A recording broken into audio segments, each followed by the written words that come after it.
Welcome to the LeaderImpact podcast. We are a community of leaders with a network in over 350 cities around the world, dedicated to optimizing our personal, professional, and spiritual lives to have impact. This show is where we have a chance to listen and engage with leaders who are living this out. We love talking with leaders, so if you have any questions, comments, or suggestions to make this show even better, please let us know. The best way to stay connected in Canada is through our newsletter at leaderimpact.ca or on social media at LeaderImpact. And if you're listening from outside of Canada, check out our website at leaderimpact.com. I'm your host, Lisa Peters, and our guest today is Keri Schwebius. Now, Keri was on episode number 19, and we spoke about overcoming the imposter syndrome. So just a quick intro first. Keri's the president of Ellevate Executive Coaching and the co-author of a leadership book called Mind the Gap, Navigating Your Leadership Journey. She's a certified executive coach with a Master's of Arts in Leadership and a graduate certificate in executive coaching from Royal Rose University.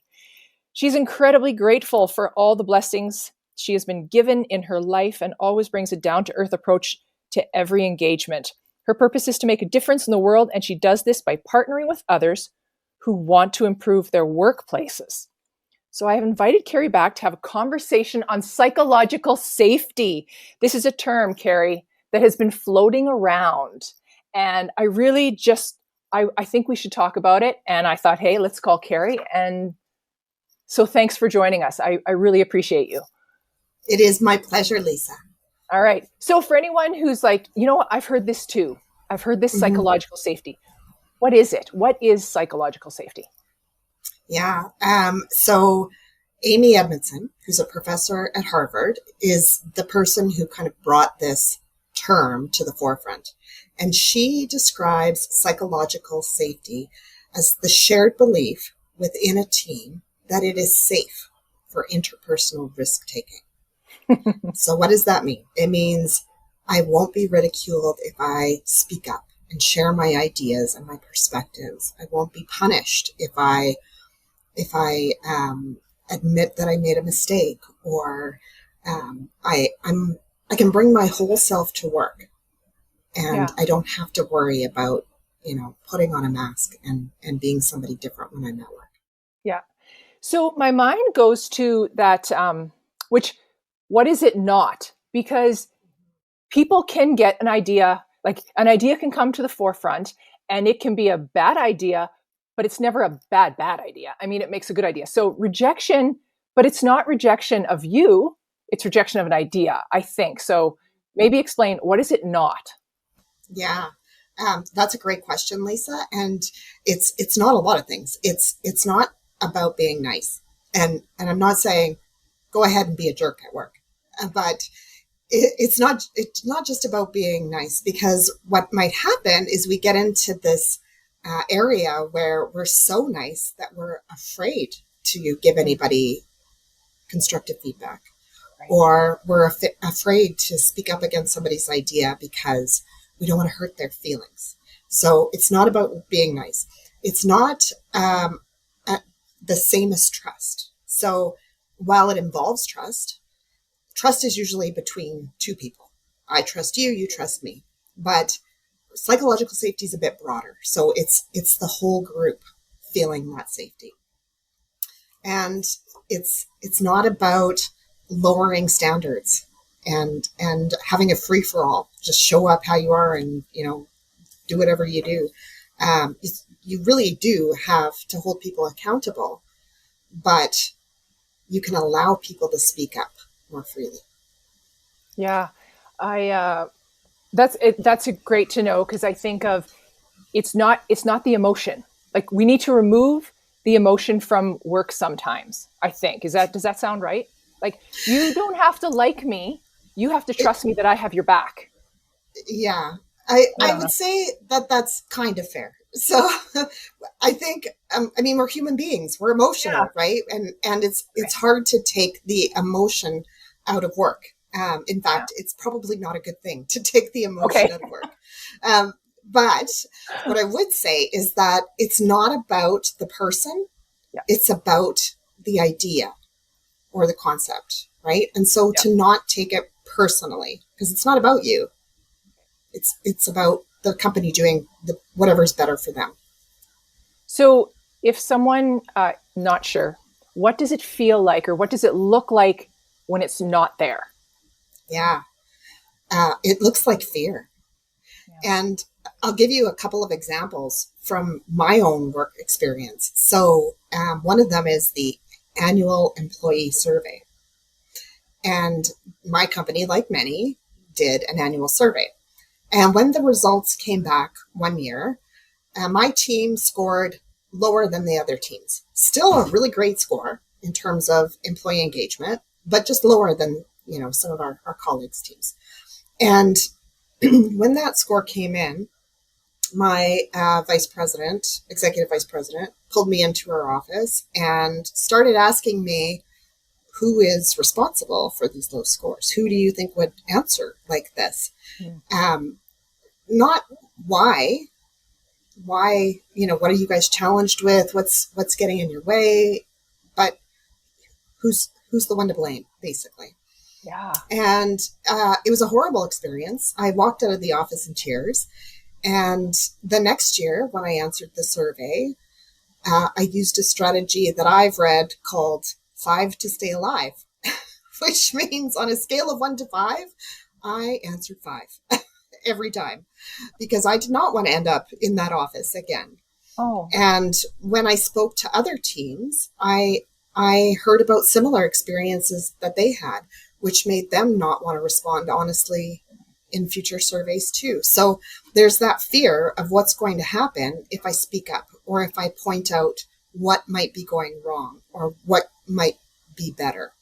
Yeah. Another example I have from my personal experience, and I hate this story because I hate that it happened, but I love sharing it because it's such a great example. I asked we were in an employee update with the CEO, the board chair, and the vice chair, and they were sharing their annual business plan, and they asked for questions. And I asked them, are there any plans to recruit women to our all-male board of directors? And they navigated the question. They did a great job.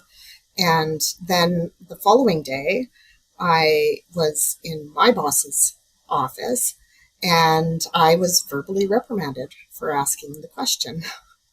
And so after that experience, I can see why people don't want to ask hard questions. So, it feels like fear. It feels like, keep your mouth shut and keep your head down and just work. Yeah. Wow. Good examples. And I think they were meant to happen to you so you could share them, right? Like, I think that's why life happens, is because we need to share it and we all can grow. So yes. Yeah. Thank you for hashing those memories. So what happens when it is there? Like, maybe how do you feel, or how do you know? You feel comfortable and safe, so you can share your ideas, even the stupid ones, right? Because sometimes those ideas spur on other ideas that are fantastic. You share feedback, or what I like to call feed forward, which is a term from Marshall Goldsmith, about how do we do this better next time? Yeah. Without judgment, right? So you're not a bad person because you did it this way, but rather this was great and you can do better next time.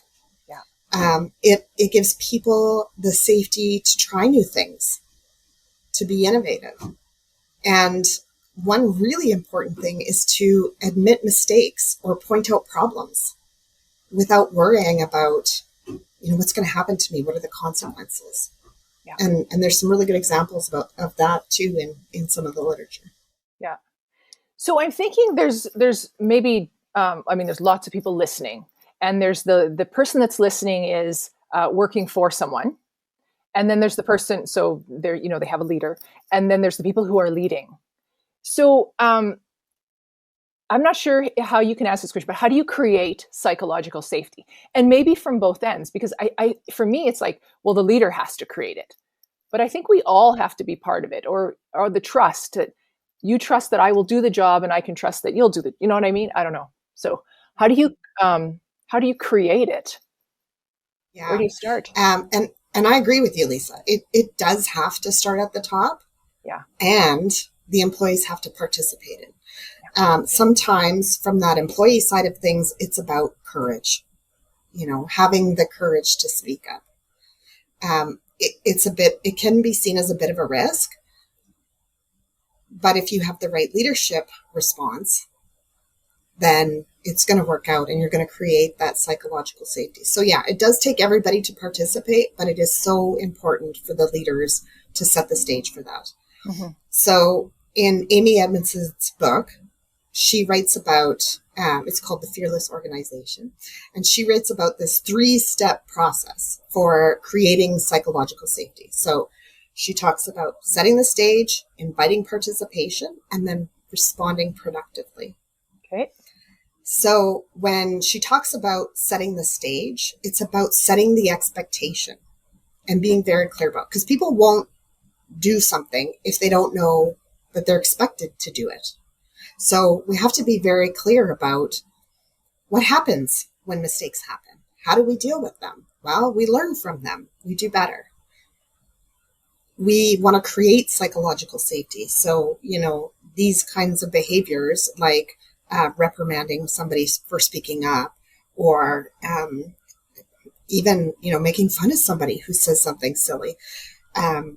Those kind of behaviors are not accepted. So what are the expectations? Be very clear about that. And not just once, but all the time, right? And then inviting participation is about asking people. So some leaders will say, oh, I have an open door policy. They know they can come in anytime. But the problem with that is that the door in and of itself can be intimidating, right? So we got to walk out of that office, get past that door and talk to people, mm-hmm. Invite them, invite their perspectives. Yeah. In meetings, you might have those people who are more verbose, who talk a lot more and share their ideas. They feel really comfortable. And you might have those people who are quieter. So make sure that you're taking the time in those meetings to ask that quiet person, what's your perspective? What are you thinking here?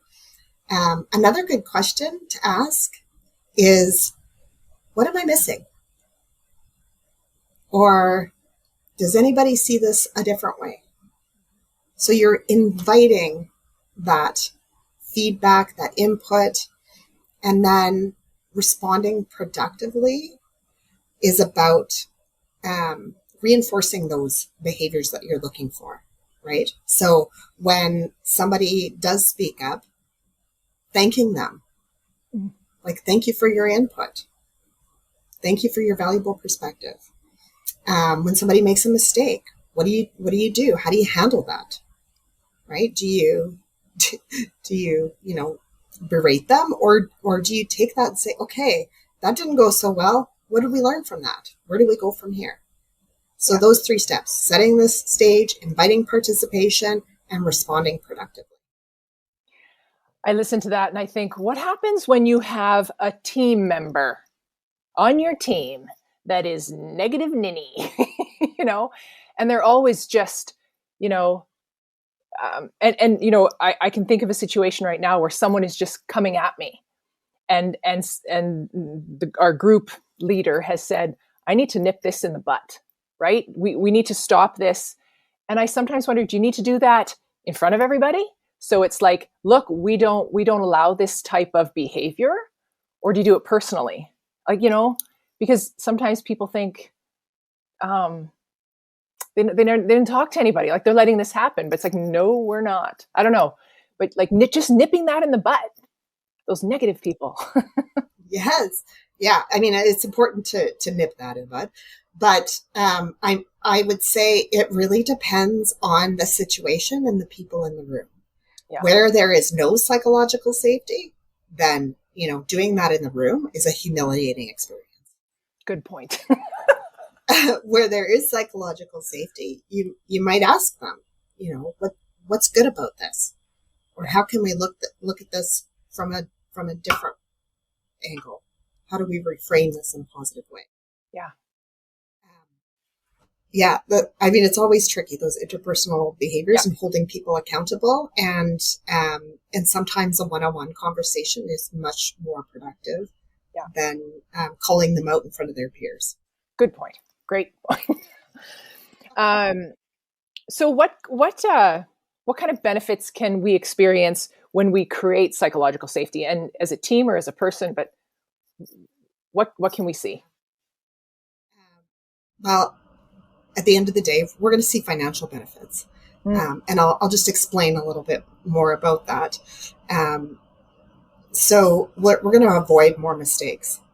And I'll give you an example of this. So Boeing put out the 737 MAX. They had a new navigation system. And you might remember this. It wasn't that long ago, in 2019. And it failed in 2 planes, and more than 300 people died because of these crashes. And they had to ground all these planes worldwide. And when they did a debrief around this project, they talked to all the employees, not all the employees, they talked to many employees. And what they heard was employees tell them, yeah, we had concerns, but we were afraid to speak up because this was a $1 billion project and there were tight timelines. And I was afraid if I held that back, I would lose my job. So that is a huge, not just financial impact, but lives were lost. So when there's not psychological safety, you have this huge risk. So when there is psychological safety in that situation, you would have seen the employee speak up and say, hey, this isn't going to work. This has potential negative consequences. Let's deal with it. Yeah. And you would have avoided all that. So avoiding critical errors. You will experience in a workplace with psychological safety more creativity, more innovation. So I think about diversity, equity, and inclusion, right? That's a big topic for organizations these days. We see new jobs in those roles, and companies recognize that it's important to have diversity in their organizations. But it's not just enough to bring them in. We have to also be open to their perspectives and their ideas, because that's where the value comes in, is that knowledge, right? So when we have that diversity and we have that psychological safety, we're going to see more creativity, more innovation. And then it also creates a feeling of belonging. When you feel like you don't have to act differently or show up as somebody differently when you come to work, you feel like, I belong here, I fit in, I'm valued, and my ideas are valued. And that positively impacts retention. And we know turnover is a huge cost for organizations. So all of these things, better ideas, less errors, less turnover, those all have financial impacts. So psychological safety, better bottom line. Right. And who can argue with that? Nobody. No, we are all business people. Bottom line is important. So if anyone's listening and, they're wondering either, where to start, what the skills, what are some of the critical leadership skills for psychological safety? Yeah. So I think maybe I will preface this with, it is a journey, and you don't just, it's not like new software. You don't just implement it and then, life goes on. It is constant work. It is always adapting. It is always learning and always growing. So these are skills that you have to work on. And there's a lot. So I just want to encourage leaders, give yourself some grace and approach it as a learning experience and work on these skills throughout your leadership journey. So one of them is about humility. And I find that leaders, especially new leaders, have this feeling or pressure to have all the answers. Mm-hmm. Well, they put me in this leadership position. I have to know everything. I have to be the expert. I need to have all the answers and solve all the problems. But really, when you do that, you don't allow other people to bring their value. So admitting when you don't have the answers and asking for other people to contribute. That's really important. And then also admitting when you've made a mistake. More than once I've had to own up and say, hey, I didn't do a really great job at that this time. I've learned from it. I'll do better next time. Curiosity is huge, especially when we're very experienced or we've been in a role for a long time, because we think that we know a lot, and we probably do. And so we maybe don't ask as many questions. But when you approach with curiosity, even to say, like, tell me more. Or, I'd like to understand your perspective. Or again, like, what did I miss? What am I missing here? Yeah. So really approaching every conversation with curiosity. And then after you pose the question, you have to listen to the answer. Right. And this is a key skill. And it's very hard to be very good at listening, because most of us want to be understood. So we're not listening to understand. We're listening to respond. And when we listen to respond, our brains are busy thinking about how we're going to respond, and they're not actually processing or fully listening to what's being said. And so just allow ourselves to have the space to listen without worrying about our response or being defensive. So working on those listening skills. And part of that is presence. So being fully present in those conversations, right? Yeah. It's awful to have a conversation with someone who's scrolling on their phone because you don't feel heard. I'm not listening. Yeah. So what do you need to do as a leader to be fully present in those conversations? Do you need to, lock your screen? Do you need to turn your cell phone over? Do you need to go into a different room to have a conversation with somebody so that you can give them your full attention and be fully present for them? And that helps a lot with the listening. Yeah. Being inclusive. So we talked about not just having an open door, but asking for opinions, asking for feedback. That's something that's really hard to do for some people. How could I do this better next time? What am I doing that you appreciate? What am I not doing that you think I should be doing? And welcoming that feedback. Another skill is modeling vulnerability. So we hear Brene Brown talk about this all the time, the vulnerability, right? And showing that we're human too. We have feelings. We make mistakes, because when you do that, you let everybody around you know it's okay. It's okay to be human. It's okay to make mistakes. Yeah. So vulnerability is really important. And then what I think is a huge, huge skill that is also very hard is self-awareness. And I actually watched a TED Talk about self-awareness. And it's Tasha Eurich, I think is her name. And she talks about self-awareness and some research that her team did. And what they found was 95% of people believe they are self-aware.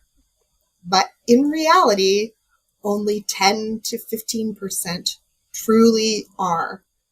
So that's really tricky, because I might think I'm self-aware, but odds are I'm not. Wow. So it's really important to manage your reactions, right? Our face, sometimes some of us have those faces that we just can't hide our emotions. And I know I have one of those faces, and I got some feedback about that. And so, just being aware of how am I responding? Everybody has blind spots, right? We judge ourselves by our intentions, and we judge other people by their actions. So I think I have great intentions, but I have to be aware of the impact that I might have on other people. And sometimes I don't know until they tell me. Yeah. So looking at those blind spots. And language, being really aware of your language. So the best example is the word but. So when you're talking to somebody and you say, hey, that's a great idea, but I think, and as soon as you say but, it's almost like you've just ditched that idea and said, yeah, it's not really a great idea. I just said that, right? Yeah. And so the word but is so, it's not offensive, but it's so negative, Yeah. when you're trying to encourage people to speak up. And so what you might say is, I love that idea. And I think we could even do this as well. Yeah. Right. We do an exercise in the leadership program that I do where we actually do that. Somebody shares an idea and then the next person has to say, I love, X, Y, or Z about that idea, and they build on it. And we go around the whole room and I love this, and that's practicing your listening skills and also creating that self-awareness. Yeah. We just did that in a leadership, and it was a group that I was in, and we did exactly that, and it worked beautifully. And one girl started off and she goes, I love that idea. And we were prompted by a coach, but it works. And years ago, I have removed the word but. I'm not saying I don't still do it, but but it does add, to the conversation. But's like this, cut, right? Yeah. And we can do this. Yeah. That is a great something we can do. Yeah. And it's a tiny little word, right? But it has such a huge impact. Yeah. So language is really important. Yeah. And then the last thing I would say for leadership skills is having that growth mindset.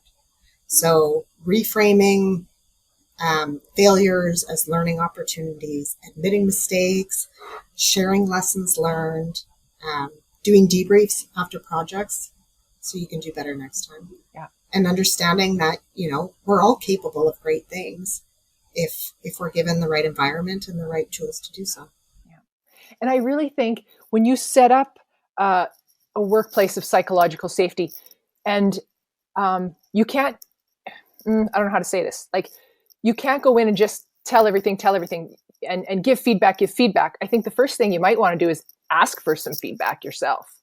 Because if you can take it, you might be able, ask for feedback. And if you're open, there can be, it'll sort of start the cycle of it's okay, right? I've asked for it and I'm okay. I'm still alive.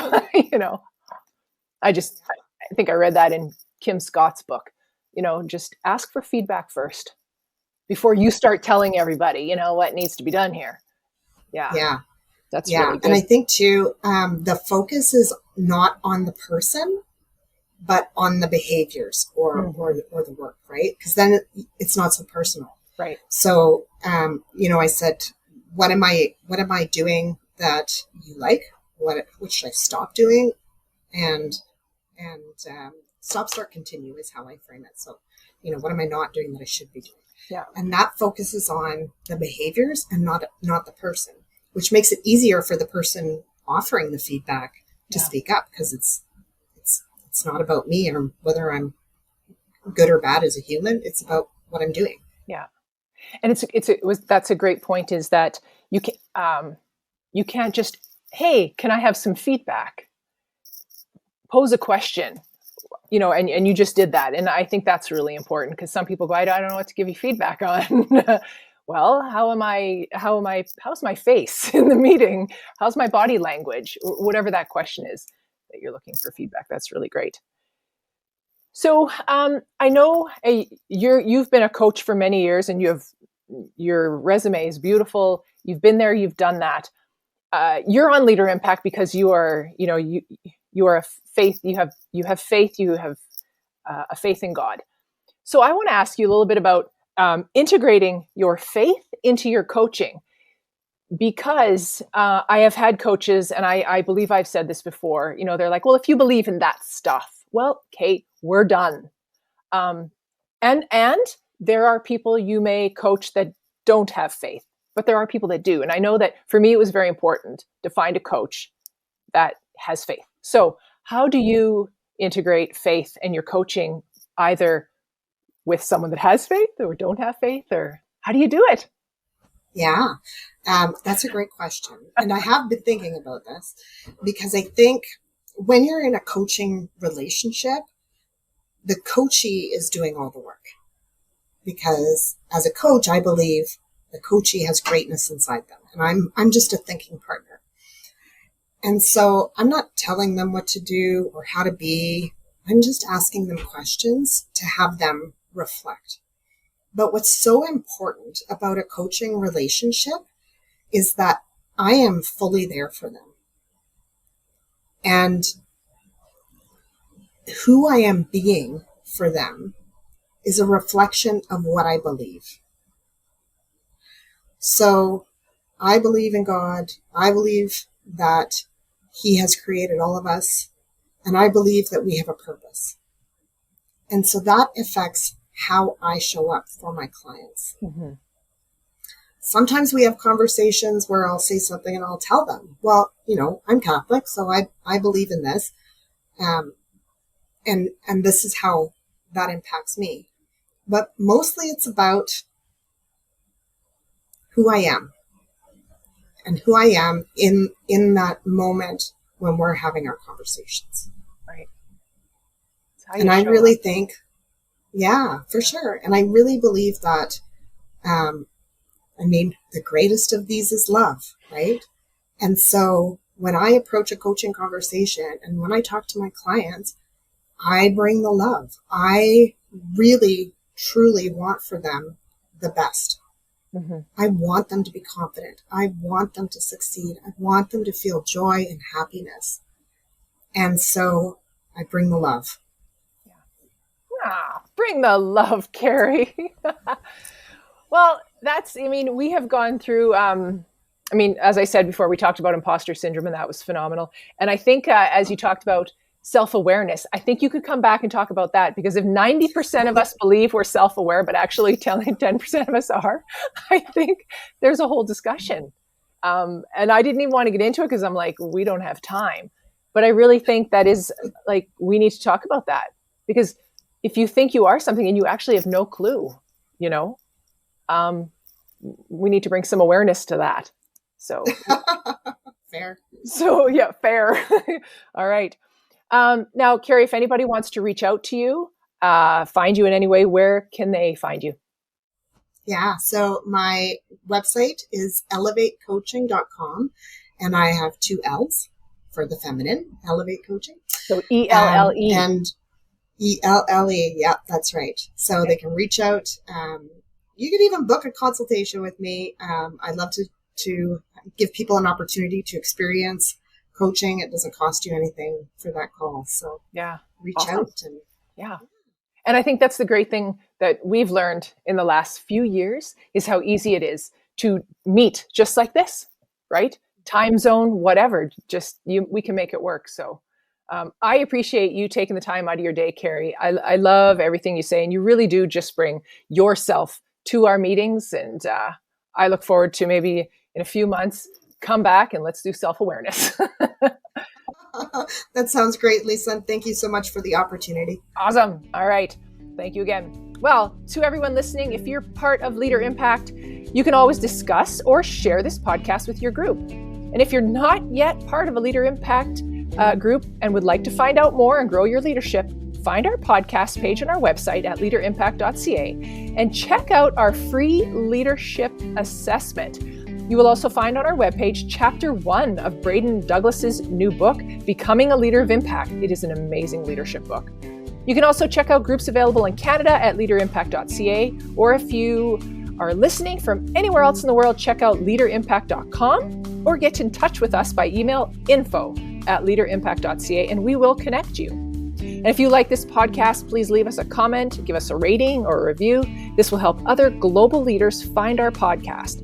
Thank you for engaging with us. And remember, impact starts with you.